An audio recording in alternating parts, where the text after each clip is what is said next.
pagi pemirsa. Sejumlah informasi telah kami rangkum untuk Anda. Bersama saya Angeline Lim dalam Berita Found News.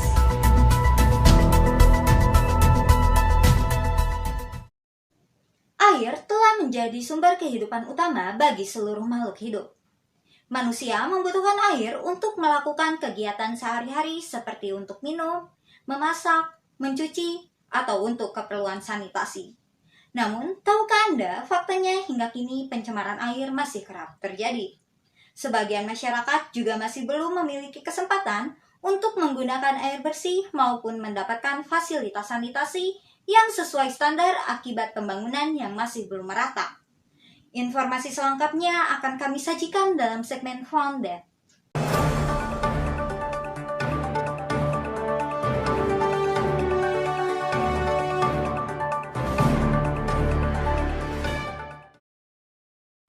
Air telah menjadi penunjang kehidupan bagi manusia dalam kehidupan sehari-hari. Namun, seiring berjalannya waktu, air mulai tercemar akibat ulah manusia yang membuang limbah sembarangan. Ketersediaan air bersih pun akhirnya semakin berkurang. Lalu, bagaimanakah hal ini akan mempengaruhi keberlangsungan hidup manusia selanjutnya? Selanjutnya, kami melakukan investigasi lebih lanjut ke Desa Kota Batu untuk mencari informasi seputar akses air dan kualitas sanitasi warga yang tinggal di desa ini. Halo pemirsa, saat ini saya sedang berada di Desa Kota Batu, di mana Desa Kota Batu ini terkenal sebagai penghasil air bersih yang langsung bersumber dari mata air. Dan pada hari ini saya akan melakukan investigasi seputar akses air dan sanitasi yang ada di desa ini. Desa Kota Batu merupakan salah satu wilayah penghasil air bersih di mana banyak sekali sumber mata air yang kemudian dimanfaatkan warga sekitar untuk menjalankan kegiatan sehari-hari. Kalau minum buat dari sumur, sama itu mah galon, beli galon gitu. Kalau masak mandi di sumur aja, dari sumur ya. Untuk menjalani kegiatan sehari-hari, Ibu Siti Nurjana selaku warga Desa Kota Batu mengatakan bahwa dirinya masih menggunakan air sumur yang ia miliki sendiri, baik untuk minum, mandi, dan mencuci pakaian. Kalau misalkan ibu nih habis nyuci atau habis mandi gitu, biasanya si limbahnya dibuangnya ke mana nih? Sini misalkan ini. Selokan. Iya, Nggak pakai spit tank. enggak. Alasan ibu nggak pakai spit tank kenapa? Itu dari bapak dari saya bayi gitu. Situ pembuangan di sini semua juga. Pak RT sama itu semua nggak bikin sepiteng lah gitu.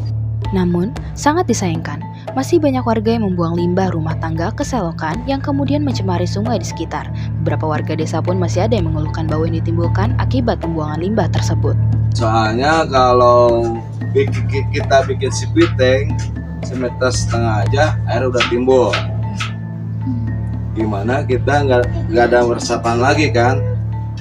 Dulu sepiteng yang plastik itu kayak itu 1.000 liter ya. Nggak pada kepake karena kita mau nyedot aja udah jauh gitu kan sedotanannya. Selain menggunakan air sumur, beberapa warga juga mulai memilih menggunakan jasa PDAM karena kualitas air yang dirasa kurang baik.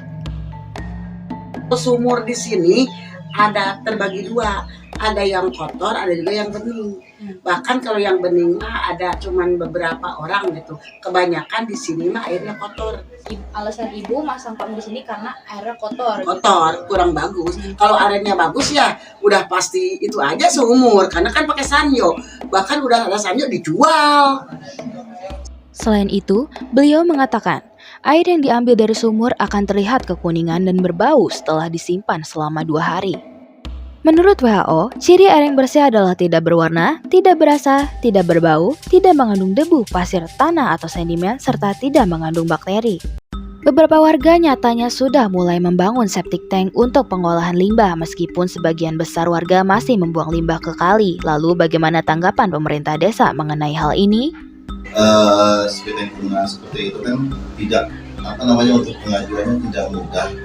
Kita harus mengajukan ke Pemda dan melihat juga kondisi di lapangan. Septic tank guna itu kan dalam dan ada tidak ininya kan lokasinya itu kan untuk seperti komunal. Makanya untuk di wilayah yang terdekat kali itu mereka rata-rata emang buangnya ke kali, walaupun kita sudah arahkan, misalkan gitu kan, kita sudah arahkan dari desa. Kalau bisa kita pakai spiteng, karena itu limbah gitu kan. Selain itu ada pula pembangunan bendungan di wilayah kali yang dibiarkan begitu saja yang nyatanya sering menyebabkan banjir.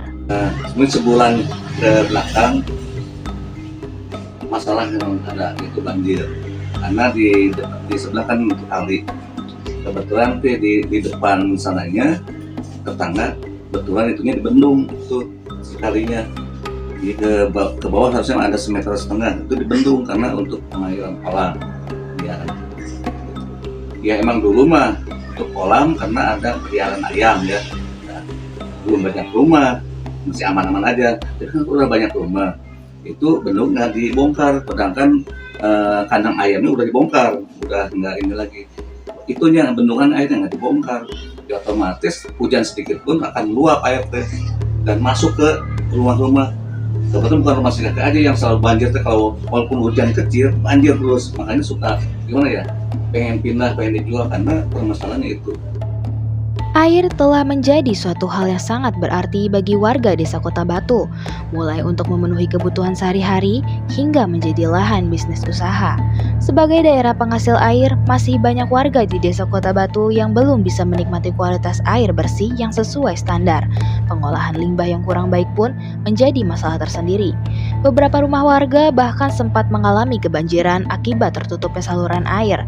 Masyarakat desa Kota Batu sendiri sangat mengharapkan adanya pembangunan untuk pengolahan air, terutama septic tank konvensional sebagai media pembuangan limbah agar pencemaran air dapat segera berhenti dan kualitas air dapat kembali seperti semula. Informasi tadi sekaligus menutup perjumpaan kita pada hari ini. Video ini dibuat untuk memenuhi tugas mata kuliah praktik reportase Sekolah Vokasi IPB. Demikianlah informasi kali ini. Saya Angeline Lim mohon undur diri dari hadapan Anda. Terima kasih, sampai jumpa.